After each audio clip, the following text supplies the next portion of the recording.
Now, I may be clickbaited you a little bit because this isn't a crazy ultralight setup. I've made some compromises for weight in the sake of comfort, which I feel like is a really good thing to do. But nonetheless, I'm going to show you what's inside of my backpack here. First, I should start with what is this backpack, obviously, because that holds all the gear, and it's about the most important piece of gear you have. So this is the Jaylife 13, the Sensu by Jaylife 13. It's a 40-liter backpack that is 100% submergible waterproof, which is super durable, has even gear loops, accepts climbing ropes, even for rock climbing harnesses if you want that. For $100, I really like it. I couldn't see myself with another backpack, but that's just the backpack. I don't know why I'm wearing this toque. Alright, so let's start off with sleep system, and I use a Ticket to the Moon king-sized hammock. The reason I use it is because it is massive at 3.2 by 2.3 meters. And this is really good if you're a large person like myself, if you're tall, or if you want to sleep or cuddle with a partner. Usually you can't sleep two people in one hammock. However, I've actually had success sleeping two people in one hammock with this. So, of course, I have a suspension set in here, which it's all right. It's kind of annoying sometimes. Costs about $25 and is fairly lightweight. It uses a kinch buckle system. Use straps, don't use ropes, because ropes hurt the trees. Straps will apply better pressure to the bark and not hurt the trees. And I use a bug net because, well, if there's going to be bugs, you don't want them all up in your face and all up in your business. So I use this bug net.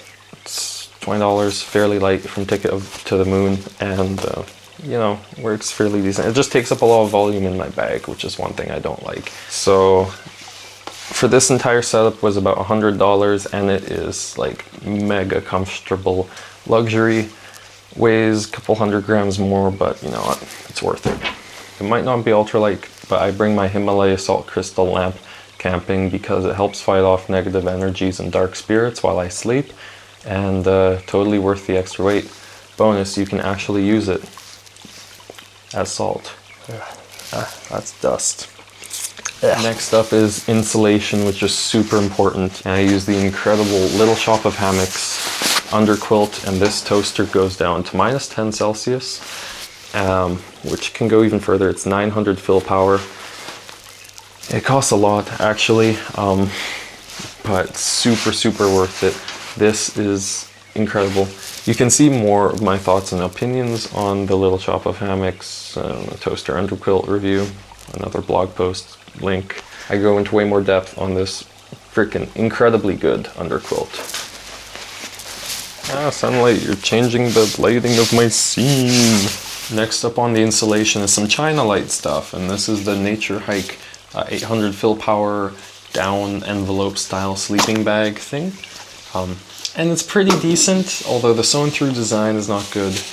It's only good down to about 5 or 0 degrees Celsius, and its ethics are very ambiguous, and it's sewn through, so, you know, for $100 it's okay, but this is the one piece of gear I'm going to be upgrading for sure, so yeah. So while we're on the sleep system, obviously the tarp is important if you're hammock camping, and this is the Bushman.pl 3x3 thermo tarp.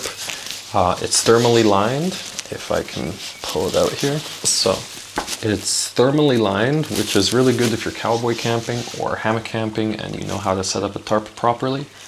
I still suck at setting up a tarp.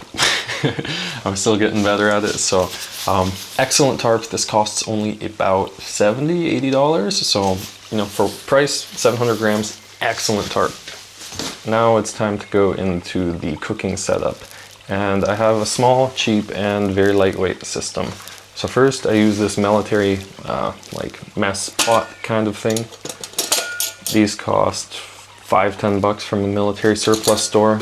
Full aluminum, airtight surprisingly, multiple pieces. You know, for one person it's more than enough. I cook my tea in here, I cook my meal in here. Yeah, fairly straightforward. For my stove, I use this wood burning stove here, along with Esbit fuel tabs. So either I'm burning wood or I'm burning these Esbit tabs. It's really great as altitude doesn't matter. So if you're doing mountain stuff and you don't want to rely on butane, these things work great.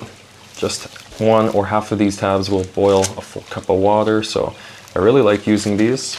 And that's if I don't have wood or kindling or something available. I really like to use my titanium tactical spork.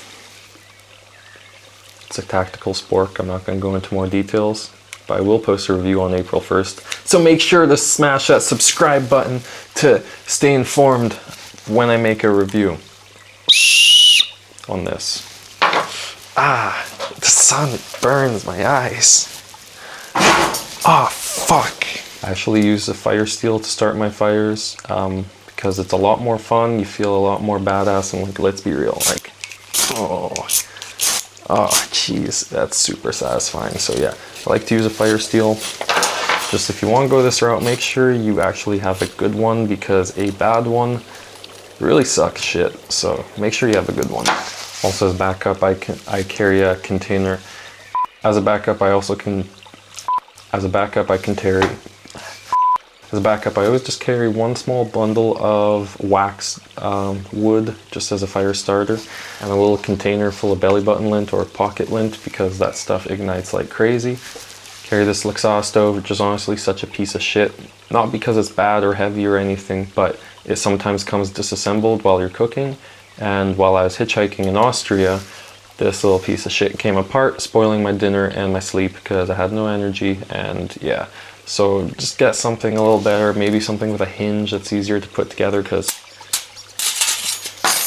one wrong move, suddenly your food's falling apart. So yeah, that took actually a surprising amount of effort to disassemble. Normally this thing falls apart super easy. Horrible. So for tech, I use a headlamp, 18650 battery powered. I really like using 18650s because I use them in the power bank, the Nitecore F2. Each battery is 3000 milliamperes, which I also use in my weed vaporizer. So I'm not carrying that much extra weight for a lot more power. Just in case my headlamp or my power bank runs out of battery, I can just pop in a new cell.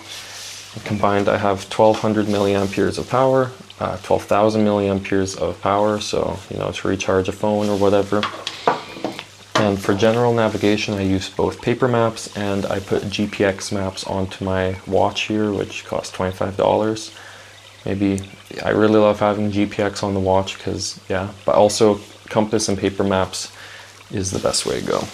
I always bring a buff because these things are freaking incredible. I use them for everything. Every YouTuber under the sun has said how much they freaking love a buff, so I'm not gonna say more. I use $1, $2 cheap mechanics gloves from the store because they keep you a little bit warm, they protect your hands, they give good grip, and they're cheap. So I really like these. If you're backpacking without a medkit, you're a dumbass. You should get yourself a good medkit and don't cheap out. Spend $50 or $100 on something. I have tourniquets, I have bandages, syringes, alcohol, everything in here. Ibuprofen, painkillers, prescription drugs. If you're backpacking and you have a problem that requires a medkit, you really need a medkit. And if you really need a medkit and you don't have one, you're in a really bad situation, seriously. Lastly, for clothing, I bring a few things. Normally, a few pairs of merino wool underwear. I bring a few pairs of merino wool socks. I bring merino wool leggings / joggers for campsite. I bring a merino wool sweater. I bring a merino wool t-shirt or a silk shirt. Honestly, just get fucking merino wool. It's night and day difference. I can't stand cotton or polyester anymore. But this is all personal stuff, you know, whatever you use, bring, but just save up, buy merino wool, go to thrift stores, you'll find merino wool. I found all my merino wool sweaters for about 10 euros each. I found, you know, a bunch of stuff, so go for merino wool. Yes, lastly, the camera, and if you saw stuff like my Devil's Head adventure, please click it. If you saw the Devil's Head adventure, you're probably wondering how do I record, and it's simple. I simply have a 360-degree camera on top of my trekking pole here. And this is a €7 secondhand trekking pole, which I found off the local classifieds. I just cover the lens with a sock so it doesn't get hurt. So that's my recording setup alongside my cell phone. So this is some of the best budget 2021 ultralight gear around. for comfort too. But before you go, please check out some of my videos like hitchhiking across Slovenia and Austria, or climbing Devil's Head, Alberta. Also in the future, got some really cool stuff coming up. So yeah, goodbye.